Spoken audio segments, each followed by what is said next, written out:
Sim. Então, é com grande alegria que nós, da Escola Lacaniana de Psicanálise do Rio, recebemos Claire Geli entre nós para esse grupo de trabalho, para as reflexões sobre o texto que ela nos traz. Claire Geli é doutora em Antropologia Psicanalítica por Paris 7, membro do Espaço Analytique, psicanalista membro do Espaço Analytique, e presidente do CREIVA, do Cercle de Recherche Internationale Voix Analyse, que é um grupo internacional que pesquisa o objeto voz e todas as ramificações e desdobramentos. Ela é presidente do CRIVA, né, e organizou esses volumes dos colóquios da voz que temos estudado no grupo de trabalho. Nós estamos com este volume para este semestre e estamos examinando, a partir daí, a voz e a música em Elis Regina. Para essa noite, como o texto de Claire trata de um conceito bem importante em psicanálise, que é a rachadura, a divisão, né, fonte e refonte, e que nós vamos trabalhar a partir do texto dela, eu pensei em destacar Águas de Março, que Elis Regina canta e que temos a letra em francês. Isso porque, na letra em português, esses termos, né, esses significantes que são trazidos na canção, eles são duplos e eles, às vezes, têm um som cortado, né? Vemos só um pedacinho da palavra.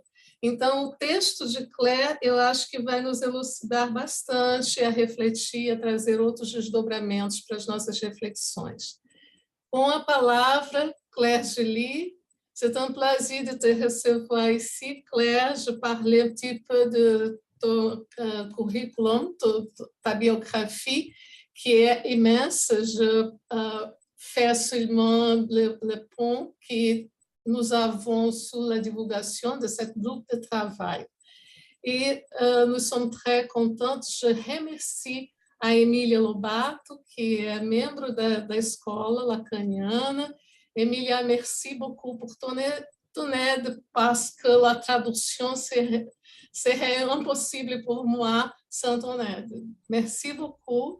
E nous avons maintenant à écouter Claire Geli, que vai nos dirigir algumas palavras em português e fazer a leitura do texto. A tradução será colocada na tela. Claire, c'est à toi. Boa noite a todas e todos. Me alegro em estar aqui hoje a convite da Márcia, a quem agradeço particularmente. A transferência de amizade e de trabalho, a voz e a psicanálise é muito preciosa. Lacan nos disse que a voz é o que há de mais próximo ao inconsciente. Então, agradeço por darem ouvidos ao meu trabalho. Sabemos que, sem escuta, uma palavra não advém. Merci beaucoup, muito obrigada. Alexandre, só uma palavrinha antes de você colocar o texto. Un petit parole pour Alexandre. C'est la peinture, la lithographie qui est l'image de cette divulgation de groupe de travail. Il est un œuvre de Luiz Norões, qui a décédé, mais il enseigne la duplicité, que é très importante por nossa reflexão.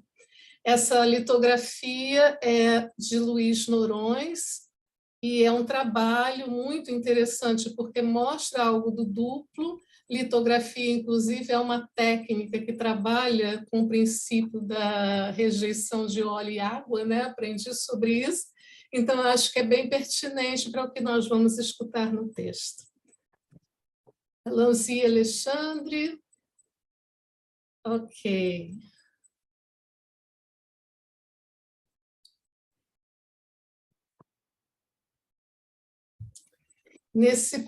un moment, s'il vous plaît, Claire, parce qu'à ce moment, il y a de l'épigraphie qui n'y a pas la tradução e que je dois traduire maintenant. Emília me chamou a atenção que a epígrafe que tem do verso, né, importante para a nossa reflexão, não saiu na tradução, e que diz: ó doce, doce arco, adoça minha voz que poderá se cindir, fazer a rachadura. Ok. Merci, Claire. Donc, je peux y aller là en français, c'est ça? Oui. D'accord. Merci. À Pierre Fandre, la voix mélancolique et sa refente. Je citerai pour commencer ce vers d'une de nos poétesses du XVIe siècle qui met en relation la voix et la fente. Ô doux archet, adoucis-moi la voix qui pourrait fendre. Louise Labbé. Il arrive qu'il puisse geler à Pierre Fandre dans le paysage psychique où avance en trébuchant et bégayant le sujet pétrifié, plus spécialement le sujet mélancolique glacé jusqu'à la moelle des mots par le souffle figé du rien. Dans ce froid sibérien et sidérant qui le dispute à la mort, la prosodie déserte le flux mélodique de sa parole. La voix atone franchit à regret le cisaillement des lèvres, mais quand elle le fait, c'est pour mieux pourfendre l'oreille de l'auditeur indésirable. Il ne demande rien, puisque rien ne sert à rien.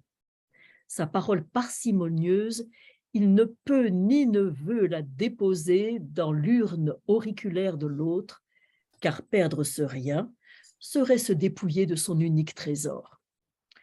Agrippé à la corde raide de sa mélancolie, oscillant au gré de ce que Lacan a nommé une scansion de gouffre, sa voix désaffectée creuse son trou dans les failles de ses paroles gelées, au risque de faire d'une pierre deux coups et qu'un bégaiement vienne s'installer comme solution maniaque à cette frigidité vocale. Nous faisons cependant l'hypothèse que notre désir d'analyste peut les conduire à dégeler leur désir lézardé, écrasé sous les décombres d'une demande muette dont le rien atone n'est que la défroque et la refente pétrifiée de la voix bègue, l'emblème. De la voix et son double à la voix divisée.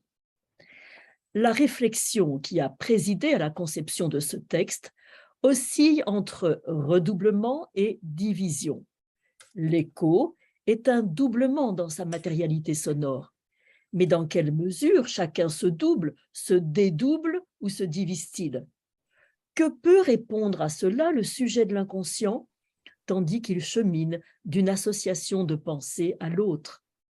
L'opéra baroque va trouver ici un écho musical et venir étayer notre problématique, avec comme enjeu dans l'un d'entre eux, le cœur des trembleurs, que la musique puisse faire entendre le sujet en passe de devenir pétrifié de froid, et ceci en plein débat musicologique entre le prima la musica et prima la parole, où le défi supplémentaire est de parvenir à s'essayer au figuralisme en traduisant musicalement un paysage gelé, avec comme solution musicale un doublement de la voix, ou plutôt des notes chantées par les voix. Ce questionnement rejoint celui de la mélancolie et du sujet statufié dans ses signifiants qu'il débite au compte-gouttes et d'une voix atone. Ces sujets sont la proie d'une sorte de phobie vocale. Il ne faudrait surtout pas donner du relief aux mots, et si l'analyste le fait lors d'une interprétation, il dérange presque à animer ainsi un signifiant qui voulait rester figé dans la brume. Alors, en quoi les paroles gelées de Rabelais pourraient-elles être convoquées ici et nous enseigner sur la façon dont la voix se débat avec elles? Or, dans ce texte, il ne s'agit pas tant des paroles gelées que du moment du dégel de la parole, et ce qui ne peut qu'attiser la curiosité du clinicien. L'analyse n'est-elle pas le lieu où peut être déclenché un dégel de la parole? En témoignent ces moments où la parole s'extrait de l'alexithymie pour venir accentuer une syllabe, redonner une intonation, un accent, enrichir la mélodie de ce que les musiciens appellent un sforzando. L'affect sort alors de ses retranchements, prend vie et renonce à son effacement. La pulsionalité vocale venant habiter la lettre et l'oreille de qui se prête à l'accueillir, avec le risque clinique d'un dégel prématuré ou trop rapide, conduisant à un épisode maniaque qui peut donner du fil à retordre aux avancées cliniques. C'est ainsi que m'est venu ce titre, à pierre fendre, car lorsqu'il gèle à pierre fendre, c'est que l'eau qui s'insinue dans la pierre peut geler à tel point qu'elle pourrait faire éclater la pierre. Autrement dit, faire d'une pierre deux coups, ce qui est une expression française qui s'inscrit dans le champ de la répétition. Mais cela se double du coup d'une interrogation clinique, jusque-là non travaillée, dans le sens dans lequel je vais l'énoncer. Dans quelle mesure le bégaiement, en tant que redoublement d'une parole, ne serait-il pas un moment de dégel de la parole? Plutôt que de l'entendre comme un symptôme, ne peut-on se risquer à le concevoir comme un moment transitoire, un mouvement de passe? Plutôt que de le considérer comme une butée qui consonnerait avec un ne pas pouvoir dire, il viendrait signer au contraire un moment de commencer à pouvoir dire, mais en cherchant à vocaliser les consonnes, autrement, à vouloir faire du continu avec les coupures consonantiques. Autrement dit, il faudrait démontrer que le bègue est le double maniaque du mélancolique aphone. Autrement dit encore, c'est que le bégaiement est une solution maniaque à l'atonie mélancolique, fendre le mur de glace du désert vocalique figé. Problématique que nous proposons de travailler avec la Spaltung freudienne et la fente et la refente lacanienne.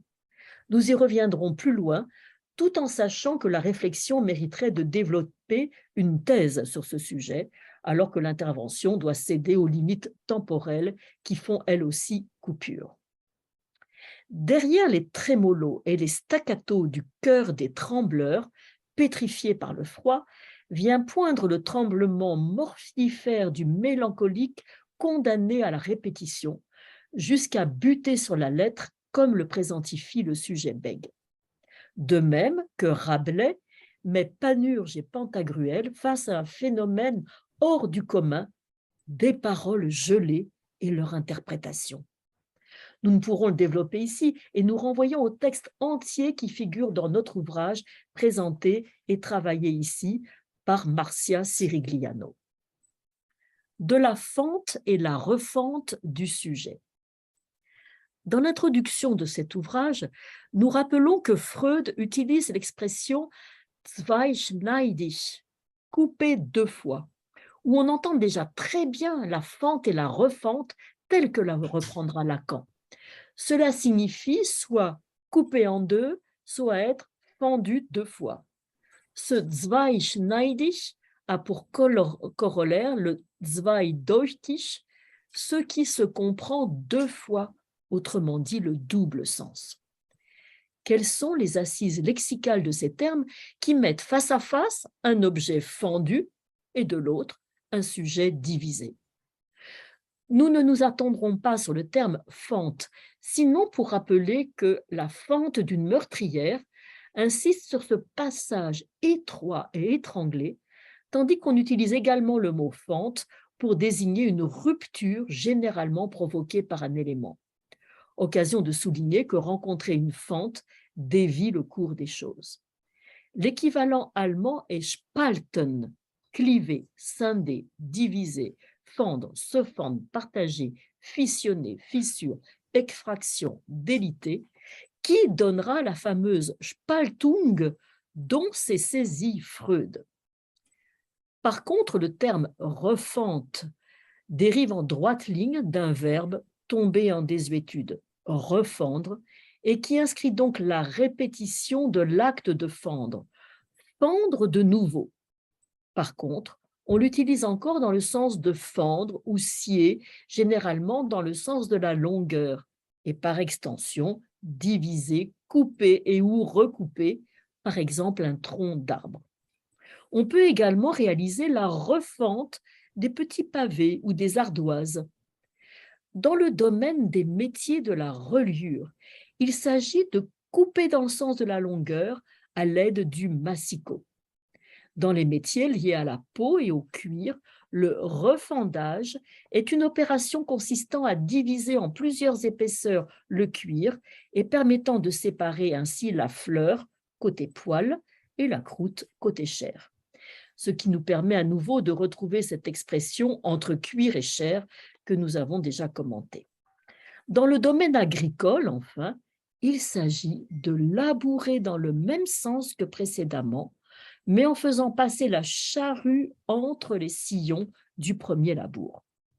La fente est le moment de la division et s'inscrit dans le temps, alors que la refente est à la fois le temps, mais le lieu même de l'incrustation, de la pétrification. C'est un lieu. Nous pouvons l'entendre comme une fossilisation. Et comme le sujet attrape la voix en même temps qu'il attrape le langage, comme le sujet est happé par le langage de l'autre en même temps qu'il est happé, voire sidéré par la voix de l'autre, l'objet voix, comme la pulsion invocante, sont pris dans cette tourmente. La pulsion invocante, nous avons à nous en laisser enseigner parce que Lacan a avancé de la pulsion scopique à partir des premiers travaux de Freud. Puis, rappelons-le, la pulsion scopique a été élaborée par Freud. Il ne s'agit pas tant pour le sujet de regarder, de voir, que d'être vu et d'être regardé. Ce mouvement de la pulsion scopique s'articule avec la castration dans l'autre ou la refente du sujet et l'effet de la double fente de l'œil et du sexe de l'autre. Attardons-nous sur cette notion de fente et de refente afin de bien en saisir l'enjeu épistémologique et métaphorique. Et d'abord, quelles sont les racines freudiennes de ce concept? Dès 1893, Freud introduit la notion de dissociation, dissociation du conscient, dissociation de la conscience, caractéristique de l'hystérie, ce qui lui permet de stratifier l'appareil psychique et d'en proposer des typologies tranchées. Puis en 1914, dans Contribution à l'histoire du mouvement psychanalytique, il écrira que le clivage ne peut se comprendre en termes de physiologie, mais en partant des notions de défense et de refoulement. Et il précise en 1915, dans l'inconscient, que le phénomène de l'inconscient ne se réduit pas à celui de la double conscience, clivage de la conscience. C'est en 1917, dans Deuil et mélancolie, qu'il mettra en relation ce clivage avec la mélancolie, ce qui nous intéresse ici et que nous développerons plus loin. C'est en 1916-1917 que Freud écrira « Le moi est clivé », d'où la possibilité des manies d'observation et de persécution.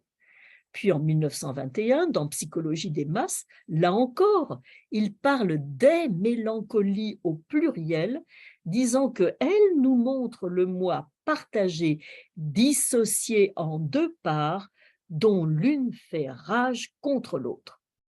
Cette part, Freud la nommera l'idéal du moi.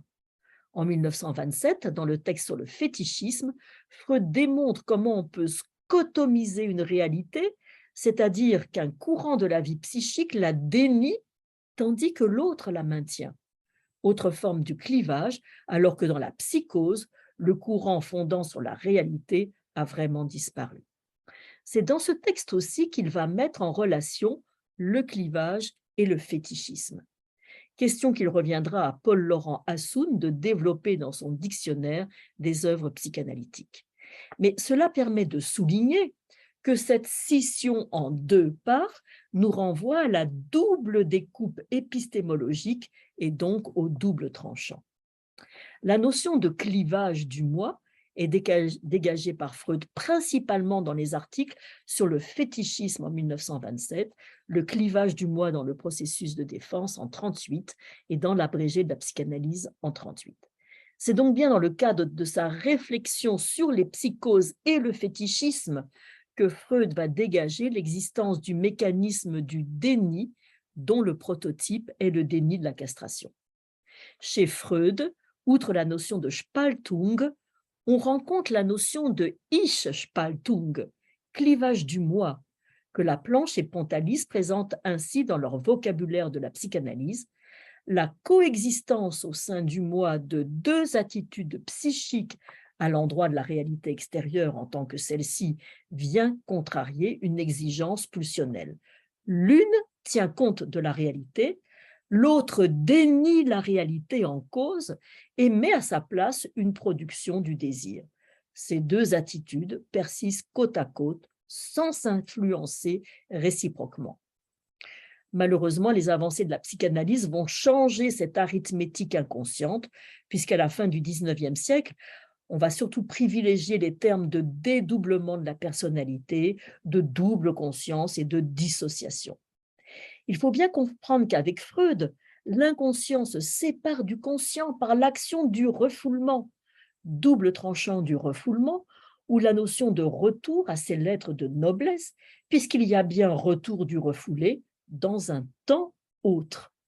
Il faut également bien voir que le clivage pour Freud est le résultat d'un conflit, mais qu'elle a plus une valeur descriptive. Donc, il s'agit plus d'une description comme constat d'un processus que descriptif du processus même. En 1933, dans les Nouvelles Conférences, il évoque la pathologie qui nous montre une brisure ou une fissure dans le moi. La psychologie retiendra essentiellement le clivage, tandis que la psychanalyse étendra cette fissure jusqu'à la division du sujet avec Lacan. C'est cette division du sujet, cette partition première, que Lacan va appeler fente, fente créant une faille entre son psychisme le plus profond et son discours conscient. Parce que le sujet parle et s'inscrit dans l'ordre symbolique, il est divisé par sa parole et s'extrait de sa relation fermée sur lui-même pour se construire, s'engendrer lui-même en même temps qu'il construit un lien à l'autre. Lacan opère une distinction qui n'est pas chez Freud entre la fente, qui désigne le moment où s'instaure la division, et la refente, qui désigne la pétrification dans l'état ainsi créé, dans le fait que le sujet n'est plus qu'un signifiant. Précisons les étapes parcourues par Lacan dans sa conceptualisation de la fente et de la refente. Lacan, dans le séminaire 5, le désir et son interprétation, dans la séance du 23 avril 58, parle du différent de demande, Spaltung, inséparable du masque, etc. Dans le séminaire 10, où il élabore tout son travail sur le graphe du désir, introduisant après le S barré, le grand A barré.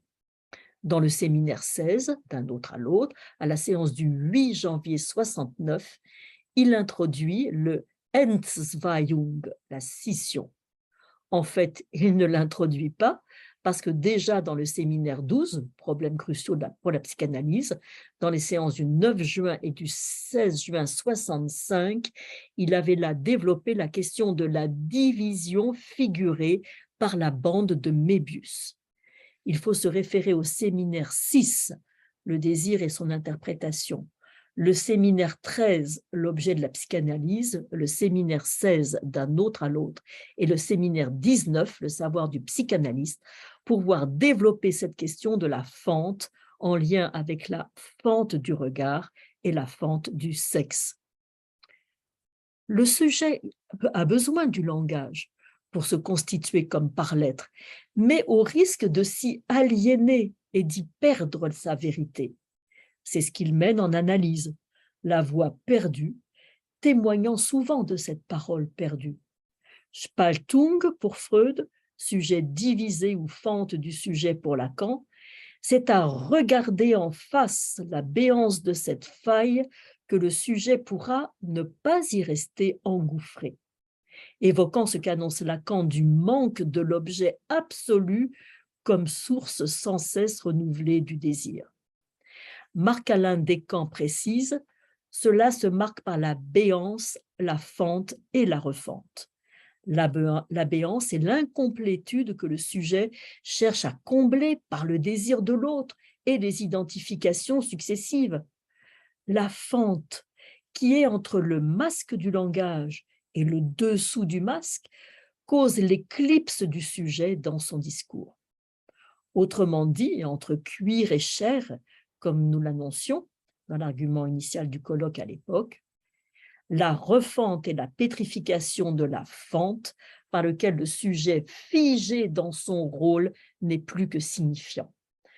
Fente, division, scission, fracture de l'objet, qui est aussi bien celle du sexe féminin que celle de la fente glottique ou buccale, ou bien encore division du sujet, cette fente, le névrosé l'évite, mais s'y délecte dans son fantasme, tandis que le pervers la dénie.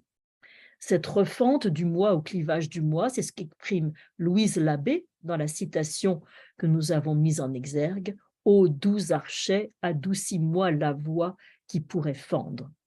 Comme le commente Marc-Alain Descamps, refente du moi, division du sujet qui perd une partie essentielle de lui-même, ce qu'il avait à dire de personnel, et le refoule au profit d'un discours, masque qui ne serait pas vrai. Ce qu'il y avait là de prêt à parler disparaît. Ce qui nous permet d'interroger la voix fendue et refendue de structure et pas seulement la voix qui pourrait fendre ou pourfendre son auditeur. Je ne parlerai pas du sujet bègue, je vais plus loin, page 7. As partes que estão em verde, ela está cortando, mas está na íntegra para vocês. Voilà, c'est bon. A clinica do melancolico. La clinique du mélancolique inscrit la voix dans sa disparition anticipée. Que la voix s'arrête, coupée par le souffle, alors c'est la perte qui se fait criante et préfigure de façon insoutenable ce dernier souffle qui sera un jour rendu. La dysphonie apparaît dès lors comme cette longue agonie de la voix qui n'en finit pas de rendre son dernier souffle jusqu'à l'inscrire avec force entre chaque scansion des consonnes. Dans la détresse du corps qui affiche la défaite et la détumescence de cette voix, c'est bien l'absence qui crie famine. Qu'en est-il du sujet bègue qui peut émarger à une des structures, comme également à celle de l'obsessionnel ou du psychotique? Nous allons page 8. Osuietoke. Le sujet bègue donne l'impression de progresser par choc contre par choc dans le flux de sa parole. Il bute contre la cisaille des lèvres buccales comme il bute contre l'ouverture sexuelle de l'autre. L'éjaculation précoce pouvant venir doubler le symptôme affectuant le nouage voix-parole. Le sujet bègue fonce tête baissée dans le signifiant et se heurte au couperet des consonnes. Voix bègue qui bute sur le signifiant et se fait buter, tuer par la parole. Il répète comme il achoppe, dit Paul Laurassoun. N'est-ce pas ce rictus du sanglot qui déforme le visage du sujet bègue, anticipant la dérobade de la voyelle, obturée par la cisaille consonantique? Ceci nous renvoie à cette définition lacanienne de la voix, reprise par Michel Poisat: une part du corps qu'il faut consentir à perdre pour formuler une chaîne signifiante. Le sanglot et le bégaiement, comme voix du corps, parlent de cette jouissance perdue d'une origine de langue entre parole et silence. Autre version de l'objet A, ils se font plutôt aux pulsions révocantes qu'invocantes, faisant s'embourber la voix là où le chemin de la parole, lui, était tout tracé, vouant cette dernière à la défaite vocale. Cette révocation de la voix qui joue sa disparition au lieu même de sa naissance fait du sujet appelé à prendre sa place de par l'être, un être pris entre deux sanglots, entre deux bégaiements. L'analyste qui se met à son écoute tend l'oreille vers cette parole qui oscille entre hésiter et exister dans le labyrinthe de la langue. Là où Minos veut dérober au monde la honte de son hymen et où le bégaiement vocal se double d'un bégaiement sexuel. Ce bégaiement au plus intime du corps fait entendre le mot en gestation dans les limbes d'un souffle, dans cet entre-deux-morts, celui de l'attente entre silence et parole, et qu'un de nos analysants bègues appelait l'antichambre de la parole et du sexe. Mais pour lui, pousser la porte fente qui sépare l'antichambre de la chambre, c'est risquer d'être happé par le vide mélancolique d'un non-lieu. Marcia, j'ai encore un peu de temps ou parce que je peux conclure. Tu me dis, j'ai encore du temps, c'est bon? Oui, c'est bon. Ok. 34 minutes. Je peux aller à la conclusion si tu veux, la dernière page, ou tu veux que je parle c'est que tu veux. C'est parfait, Claire. C'est bon. D'accord. D'accord. Alors, je vais parler de la refonte pétrifiée. Voilà, ad divisio petrificada. La refonte pétrifiée et mélancolique. Dans Deuil et mélancolie, Freud montre comment la mélancolie, la scission du moi, prend racine sur l'identification à l'objet perdu décrié, d'où perte d'estime de soi. Freud dit « L'analyse de la mélancolie nous enseigne que le moi ne peut se tuer que lorsqu'il peut, de par le retour de l'investissement d'objet, se traiter lui-même comme un objet, lorsqu'il lui est loisible de diriger contre soi l'hostilité qui concerne un objet. On peut alors en déduire que la voix clivée, quand elle rencontre le mur de glace de l'autre, renvoie un écho mortifère qui atteint le sujet de plein fouet. Voici ce qu'en dit Paul-Laurent Assoun dans son dictionnaire des œuvres psychanalytiques. Le texte s'achève avec l'évocation de la manie, devenir possible de la mélancolie, et état en soi, noce entre le moi et l'idéal du moi. L'ambivalence soutient le travail mélancolique, homologue pathologique du travail du deuil, tandis que le retour de l'aptitude à la douleur physique signe le début de la fin de la douleur psychique. L'ambivalence se trouve positionnée en une alternative à son destin obsessionnel. Cela permet de situer le statut psychanalytique de la dépression. Il ne faut pas oublier que Lacan fait référence à ce texte lorsqu'il introduit l'objet A en 1960, avancée qu'il définit lui-même comme sa contribution fondamentale à la psychanalyse en 1966. Voici ce qu'il dit de ce qu'il doit à Freud dans sa conférence à Louvain le 13 octobre 1972.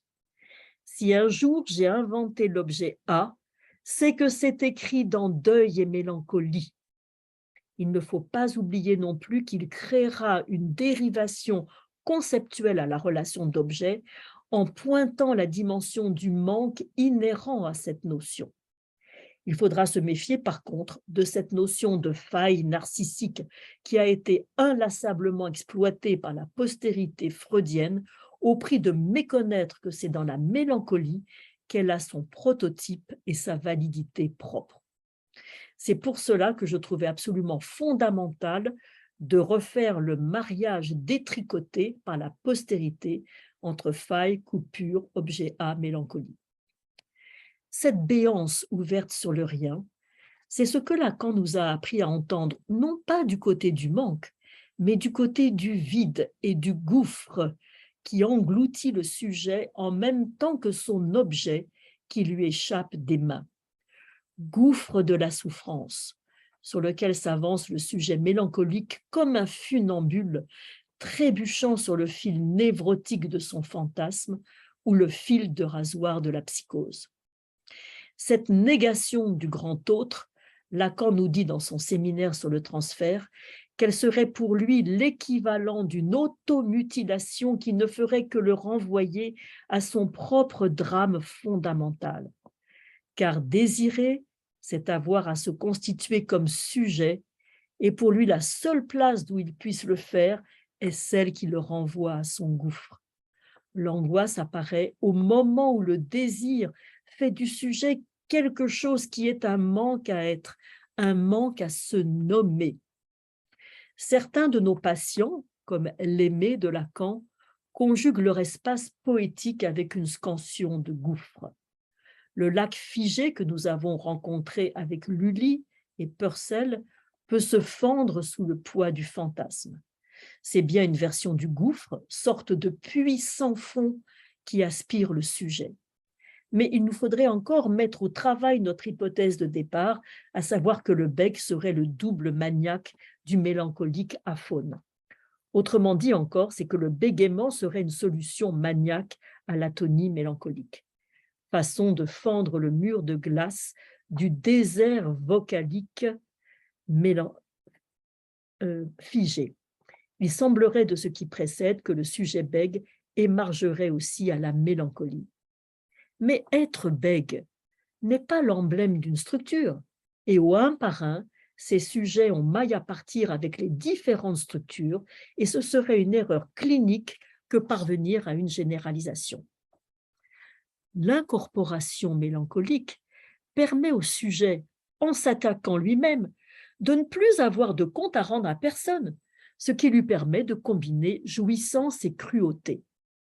La version que donne le mélancolique du père au pire est que le pire n'a pas à être redouté dans l'avenir, il est déjà accompli et c'est irréparable. Le sujet est déjà mort, mort de toute éternité, abolissant là la temporalité. L'enfant phallus, petit a de la mère, est un mort-né qui ne le sait pas, mais convoque tous les jours une mort subite qui ne vient pas. Cela rejoint ce que dit Lacan dans le séminaire L'éthique sur la malédiction consentie d'Édipe qu'il compare à la réaction thérapeutique négative. Pour notre part, nous reformulerons ainsi ce qui distingue le mélancolique du masochiste dans leur goût pourtant partagé de l'objet déchet et déchu. Là où le masochiste se jette dans la gueule du loup, le mélancolique n'a pas besoin de s'y jeter. Il y est déjà installé à demeure, s'engloutissant dans cette gueule avide. Là où le masochiste cherche l'angoisse de l'autre, le mélancolique cherche l'échec de l'autre. Mieux, il le constate d'emblée et cet échec est la seule pitance dont il tire jouissance. Là où le sujet masochiste demande à la douleur de lui redessiner les contours de son corps, le sujet mélancolique oscille entre anesthésie, sidération, pétrification, apathie et léthargie. Il est un poids mort, pour lui et pour l'autre, se terre dans sa grotte insalubre. C'est une éclipse sans retour à la lumière, mais c'est également un déni de la lumière.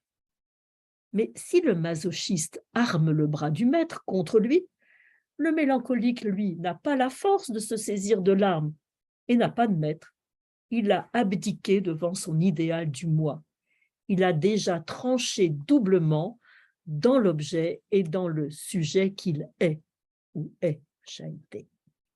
Marie-Claude Lambotte, dans L'objet du mélancolique, évoque le destin du sujet mélancolique qui le maintient dans un rapport à l'objet à travers la figure du négativisme qui va jusqu'à nier son propre moi dans le « je ne suis rien ». Mais on sait que le rien n'est pas rien. Rappelons l'étymologie du mot « rien », apparu au XIe siècle et qui vient du latin « rem », accusatif de « res », la chose. Féminin jusqu'au XVIe siècle, avec le sens de « chose », on en trouve le masculin depuis le XVe. Il est devenu négatif au XVIe siècle avec l'emploi de « ne » et « pas ». L'identification du sujet mélancolique au rien lui permet de se retirer du monde dans une dynamique autodestructrice et de revenir au temps du besoin qui vient écraser le désir. Mais pour avancer sur le positionnement du mélancolique face au rien, rappelons ce que souligne Lacan dans son séminaire L'angoisse.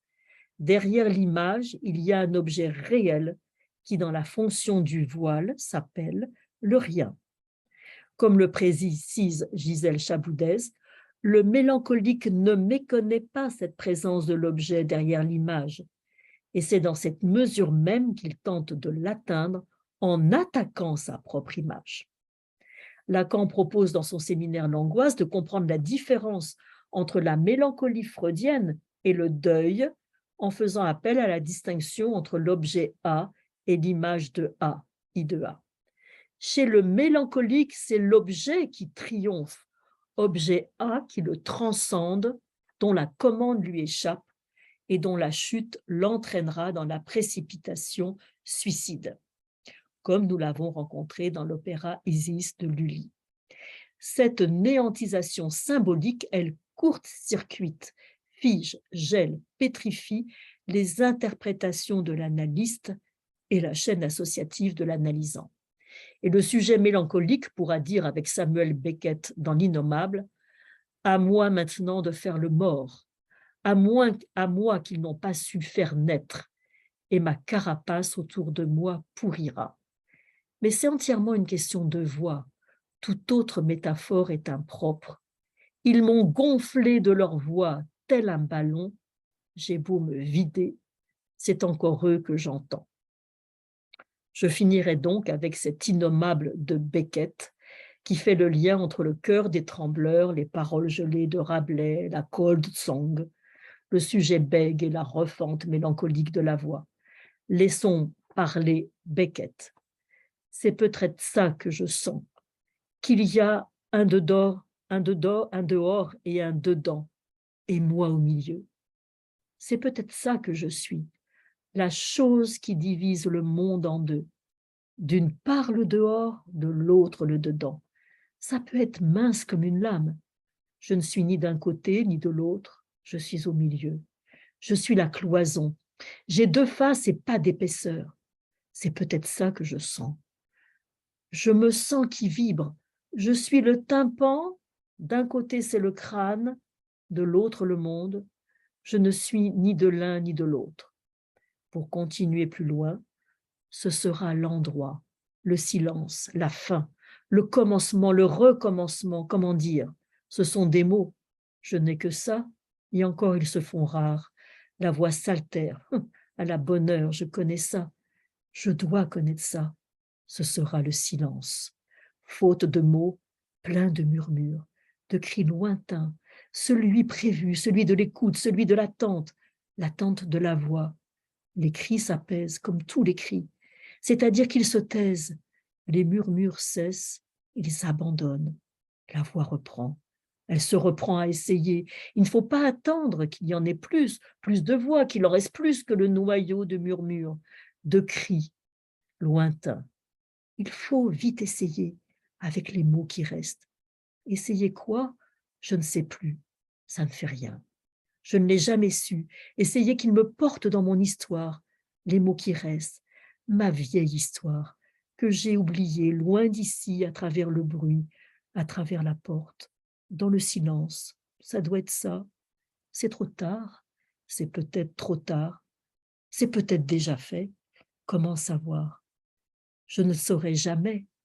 Dans le silence, on ne sait pas.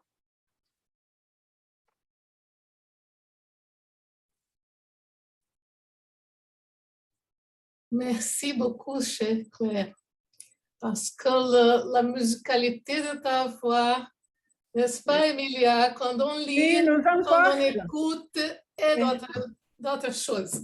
Importe. Et comme vous savez, a Escola Lacaniana de Psicanálise do Rio de Janeiro fait tous les ans un rencontre, c'est psychanalyse et art.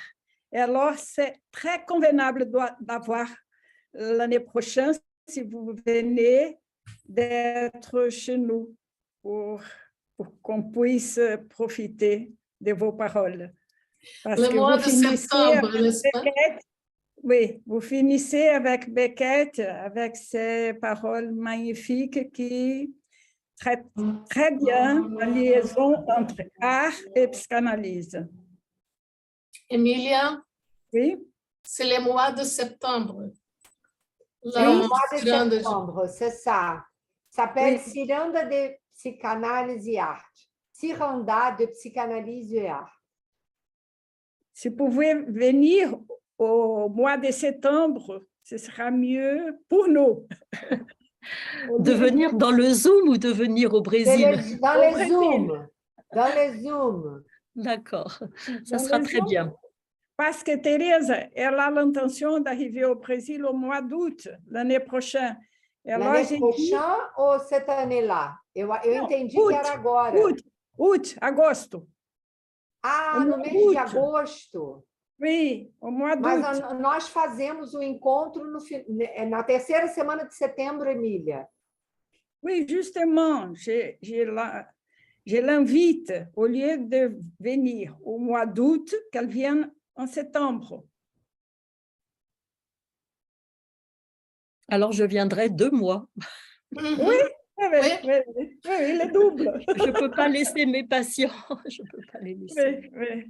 Vamos ver isso On com en parlera. com a escola, Emília, por causa do custo, Ah, oui. provavelmente. Não, ela virá de qualquer jeito. Tá, ok. E ele pourra présenter au Zoom. Je suis un peu préoccupée. Si Mais ça là, va, ça sera un plaisir vous recevoir si vous serez là. Ça sera un plaisir, vraiment. Merci. Et On va bavarder sur ça après, avec vous. oui. Vous voulez faire des questions, Teresa?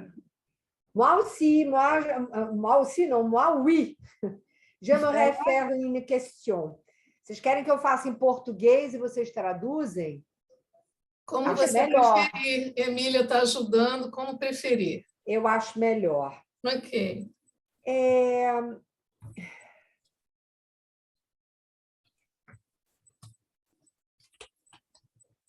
A questão é sobre essa diferença entre fenda, né, e vazio. Porque o sujeito ele recria a partir do buraco, né? A partir desse buraco real, né, do vazio, que fundamentalmente se trata da coisa, do núcleo da economia libidinal, né? Com o qual se articula gozo e falta. Isso eu estou falando do processo de sublimação. Nós poderíamos dizer que, no caso da gagueira, a despeito se trata de uma melancolia, de fato, de uma neurose ou de uma psicose, a princípio, a gente poderia dizer que a questão é essa impossibilidade sublimatória que, de alguma maneira, causaria essa dificuldade do sujeito romper com essa parede de gelo, como ela está chamando? Essa é a pergunta. Quer falar, Emília, ou você... Je sais, parce que même en portugais, je me sens incapable de répéter Teresa. Alors, je vais essayer de parler en français, d'accord? Comme ça, je vais vous garder pour une autre question. Emília. A différence entre fente et vide. C'est ça. Fente et les trous, o buraco, né? Ma question c'est, les sujets, ils recréent, né? Não, cria. Como é que é criar, Emílio? Esqueci. Créer. Crier. Ele recrée à partir du trou, n'est-ce pas? Pour la sublimation. Est-ce qu'on peut dire que dans la Sublimation. Non, sublimation, je viens de dire. La question, c'est sur comment est-ce que se dit gaguejar? Bégaiement. Bégaiement. Uhum. Dans le bégaiement, la difficulté, c'est le fait que le sujet ne peut pas faire le procès sublimatoire et donc il est directement lancé dans ces murs congelés. Est-ce qu'on peut dire ça? Parce que dans la mélancolie, ce n'est pas possible justement de faire le procès sublimatoire. C'est pour ça, je comprends comme ça, c'est pour ça que le sujet est écarté de la possibilité de franchir les trous et de se rencontrer avec l'objet. D'accord? Et donc, ma question, c'est exactement parce que vous avez parlé de ce mur gelé, que le sujet ne peut pas franchir. Ne peut pas franchir.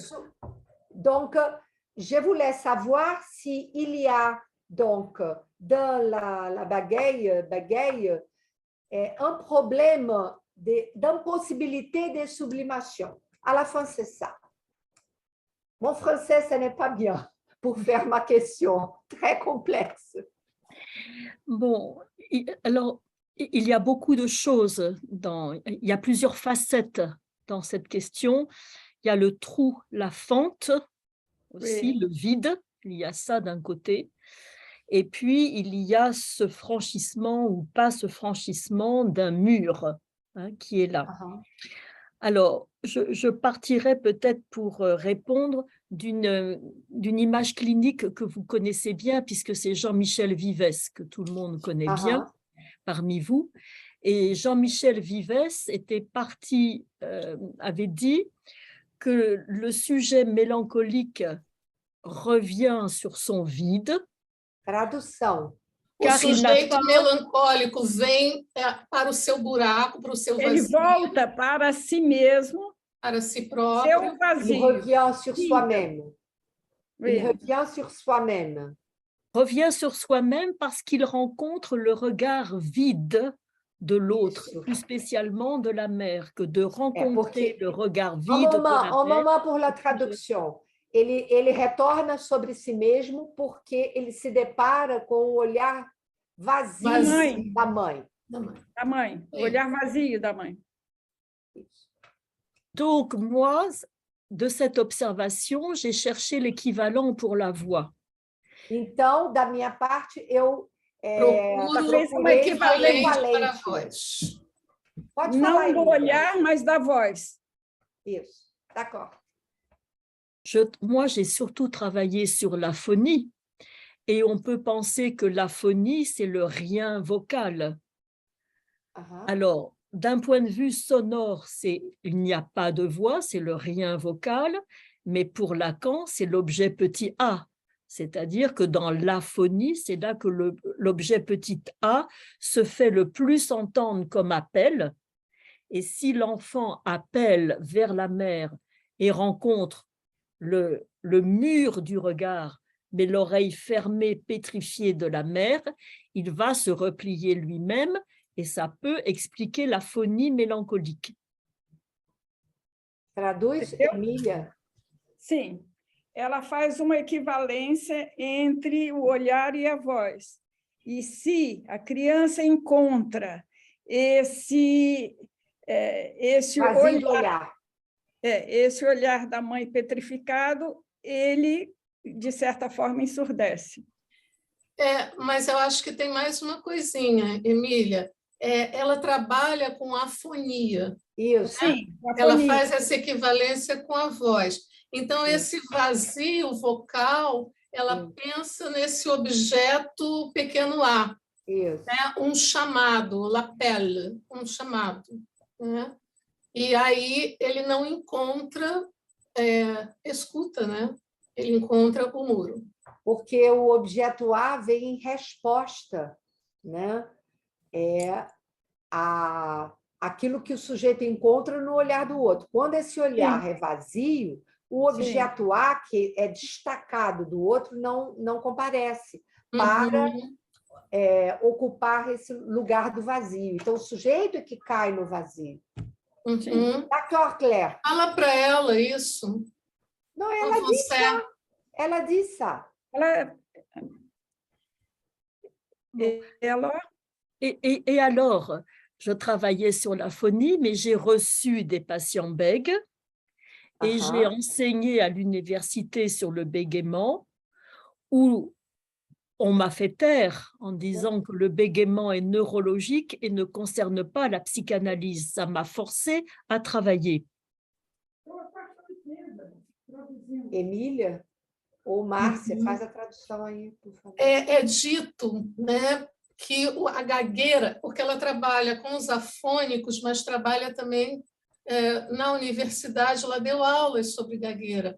E a gagueira, para o entendimento, né, da gagueira, seria algo neurológico e ponto. Né?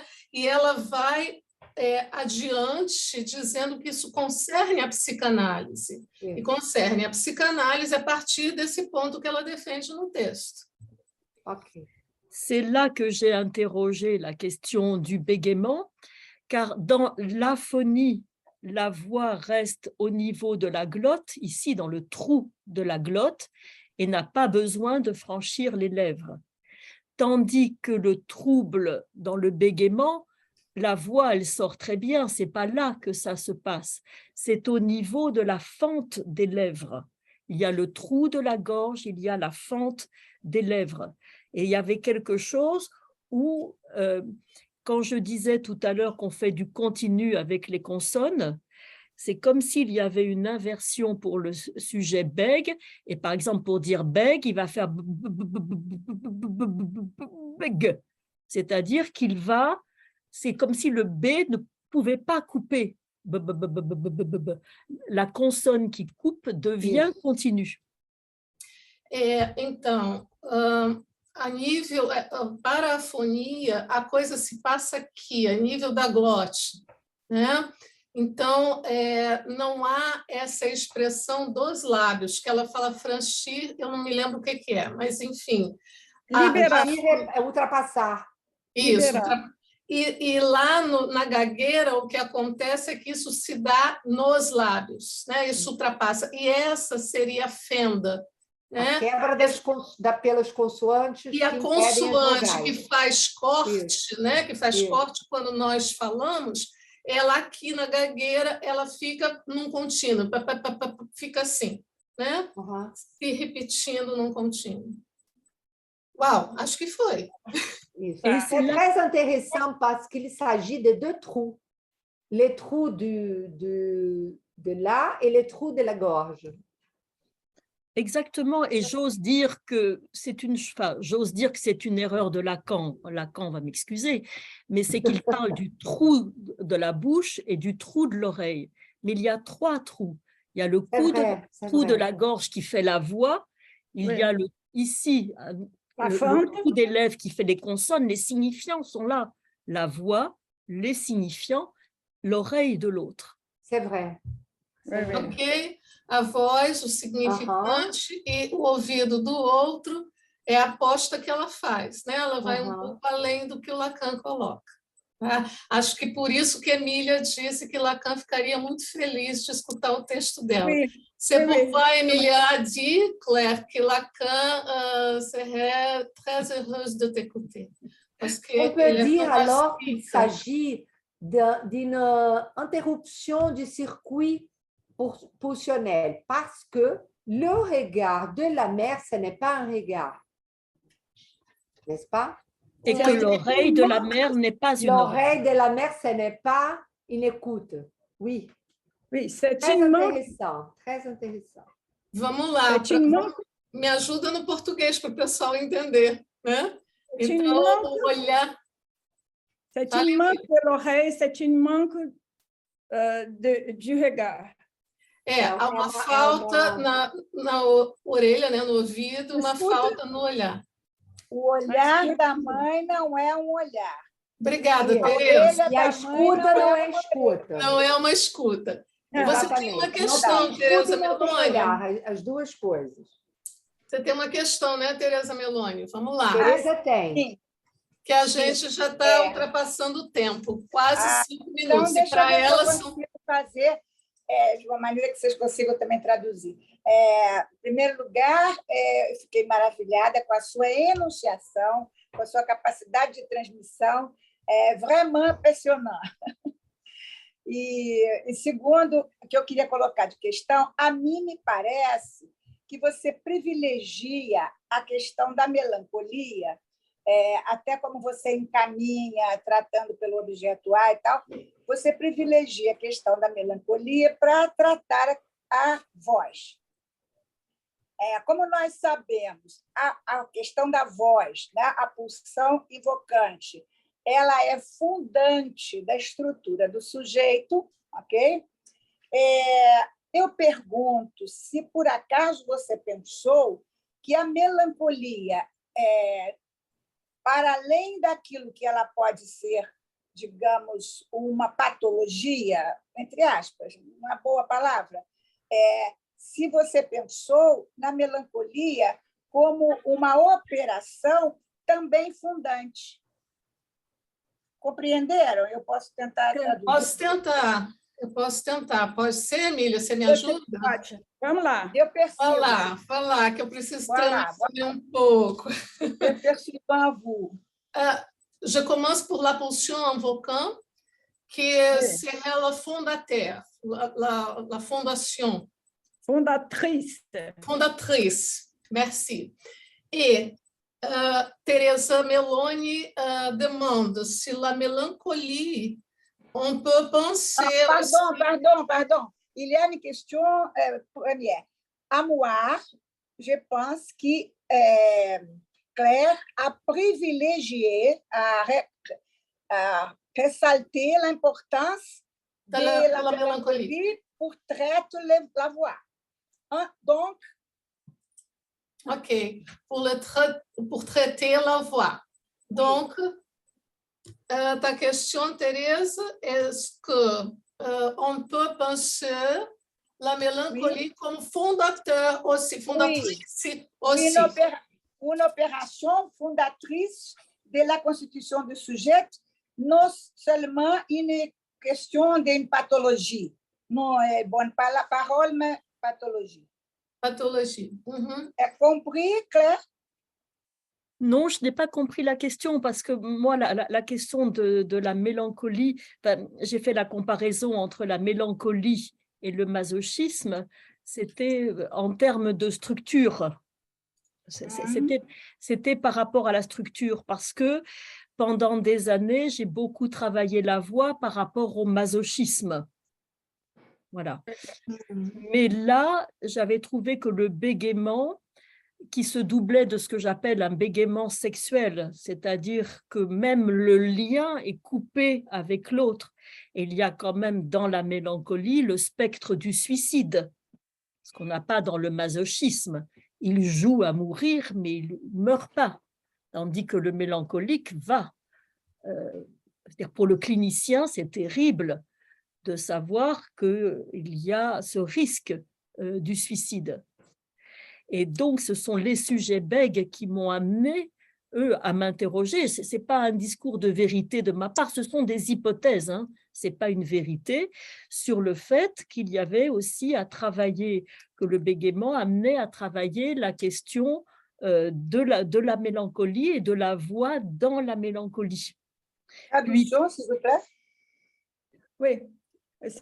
Não, é porque ela trabalhou exatamente a relação da melancolia com, primeiro, o que ela aprendeu. Não, o que ela aprendeu com a melancolia, porque ela trabalhou durante algum tempo o masoquismo, né? E ela faz paralelo. Qual é a diferença do gozo? Isso ela não falou aqui, mas falou no texto. Qual é a diferença do gozo, do melancólico e do masoquista? E aí, o que você está querendo saber se a melancolia, você, Tereza, está querendo saber se a melancolia, além de ser considerado uma patologia, se não seria também da ordem da Constituição. Exato. Et alors, Claire, c'est qu'elle voulait savoir si la mélancolie, normalement, on la voit comme une pathologie. Et Teresa, elle demande si la mélancolie ne serait aussi faisant partie de la constitution du sujet. Oui. Si c'est comment dirais-je, une étape. Une opération. La constitution. Une opération. Un degré, comment dirais-je? Une opération. Une opération dans la Constitution. Ça veut dire que tous les sujets passaient par la mélancolie avant d'être constitués. C'est ça, Thérèse? Oui, c'est ça, parfait. Je vais y réfléchir, mais j'espère que non. Autant je dirais que le masochisme peut être un moment du sujet, puisque j'avais même fait l'hypothèse que le masochisme pouvait être une façon pour le sujet de sortir du traumatisme. Voilà, autant je voyais cela, hein, c'est-à-dire que le traumatisme ne fait pas partie de la constitution du sujet, mais de rencontrer dans le réel un traumatisme faisait que des sujets sortaient de ce traumatisme en passant par le masochisme. Ça, je le vois comme ça, dans un mouvement. Tandis que la mélancolie, j'ai peut-être envie de le dire comme ça aujourd'hui, hein, aujourd'hui, ce serait la rencontre d'un lien sinistré, d'un traumatisme dans le lien avec l'autre. Là où un lien devrait être fluide, c'est de rencontrer un mur de glace. Donc c'est on va dire, comment c'est ce film-là où il y a c'est le Titanic, voilà. Ah. Peut-être que la mélancolie, c'est le Titanic, c'est le sujet comme le Titanic qui rencontre un iceberg et qui coule. C'est peut-être ça, c'est un événement à un moment de la vie du sujet. Parce que ce qui est intéressant, c'est qu'il n'y a pas que la voix qui est pétrifiée où c'est Rabelais écrivait les paroles gelées. Le bègue chez le phoniatre ou l'orthophoniste, il ne parle jamais de la sexualité. Il a compris qu'il ne fait pas le lien. Mais quand il va voir un psychanalyste, il fait beaucoup de liens sur le fait, et c'est ce patient qui m'a tout appris. Il était universitaire et en faisant sa thèse, il a retrouvé tout son bégaiement de l'enfance. Il bégayait et c'est lui, il n'arrivait pas à nouer une relation avec une femme. Et c'est le jour où il m'a dit, je passe ma vie, toute ma vie, c'est de me retrouver devant une porte que je n'ose pas pousser. Je n'arrive pas à pousser la porte du sexuel. Je n'arrive pas à pousser la porte de la thèse. Je n'arrive pas. Il montrait ce point de butée. Et donc, à un moment, il me disait, mais moi, je vais me tuer. On a une expression en français, se cogner la tête contre les murs. Mais il dit, mais moi, je vais en mourir de me cogner la tête contre les murs. Claire, ta réponse est très longue pour traduire maintenant, parce que nous avons le temps de terminer. Mais il est enregistré et j'invite à personnes, à tous les gens qui ont ici à écouter l'enregistrement. Et ta réflexion, je pense que est pour continuer à changer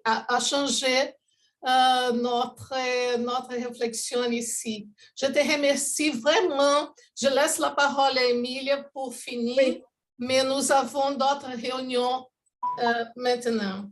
Merci beaucoup, Claire. Je vous remercie beaucoup, Claire. Et dès que vous venez de dire la liaison entre ce qui bègue et la sexualité, j'ai eu une expérience parce que j'ai fait un travail social et le monsieur était bègue et il a réussi à avoir une relation amoureuse et il devient le porte-parole de la classe à la fin du cours. Eu peço a todas as pessoas que estão presentes, que escutem esse final da gravação, porque a resposta da Claire é bem extensa e nós temos uma reunião em 2 minutos para começar. Então, eu agradeço muitíssimo a presença de todos vocês. Espero que Raquel Rangel, que está presente aqui, tenha podido fazer fotos, Claire. J'espère que Raquel Rangel, qui est ici, peut faire des photos. Merci beaucoup. Au revoir, merci beaucoup, Claire. Obrigada a todos. Obrigada a todos. Merci, Claire. Bonne nuit. Merci. As pessoas que vão participar das atividades, eu acho que pode ficar aqui, né?